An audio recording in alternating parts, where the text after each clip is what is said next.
بادشاہ وقت نے اپنے وزیر سے پوچھا، یہ میرے نوکر مجھ سے زیادہ خوش کیسے رہتے ہیں جبکہ ان کے پاس کچھ نہیں اور میرے پاس کسی چیز کی کمی نہیں؟ وزیر نے کہا، بادشاہ سلامت، آپ نے کسی خادم پر قانون نمبر 99 کا استعمال کر کے دیکھیے۔ بادشاہ نے وزیر سے پوچھا، اچھا یہ قانون نمبر 99 کیا ہوتا؟ اس نے کہا، بادشاہ سلامت، ایک سراہی میں 99 درہم ڈال کر سراہی پر لکھیے، اس میں تمہارے لیے 100 درہم ہدیہ ہے۔ رات کو کسی خادم کے گھر کے دروازے کے سامنے رکھ کر دروازہ کھٹکھٹا کر چھپ جائے اور پھر تماشا دیکھ لیجیے۔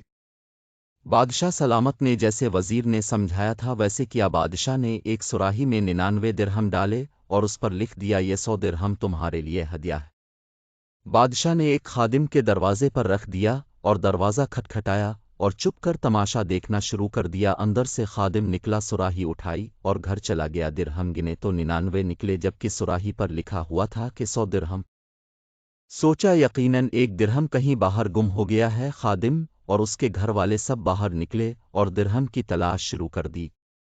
ان کی ساری رات اسی تلاش میں گزر گئی۔ خادم کا غصہ دیکھنے کے قابل تھا، کچھ رات صبر اور باقی کی رات بڑبڑاہٹ میں گزار دی۔ خادم نے اپنی بیوی بچوں کو سست بھی کہا کیونکہ وہ درہم تلاش کرنے میں ناکام رہے تھے۔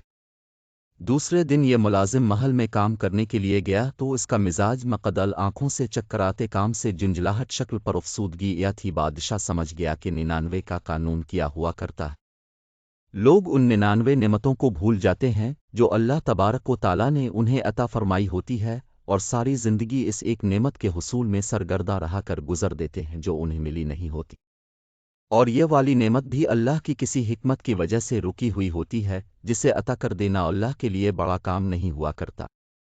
میرے عزیزو، لوگ اپنی ایک نعمت کے لیے سرگرداں رہ کر اپنے پاس موجود 99 نعمتوں کے لذتوں سے محروم ہوتے ہیں۔ اپنی 99 نعمتوں پر اللہ تبارک و تعالیٰ کا احسان مانیں اور ان سے مستفید ہے کر شکر ادا کیجیے۔ اللہ ہمیں اپنا شکر گزار بندہ بنا دے۔ اللہ پاک ہم سب کو سے سمجھنے اور نیک اعمال کرنے کی توفیق عطا فرمائے۔ آمین یا رب العالمین۔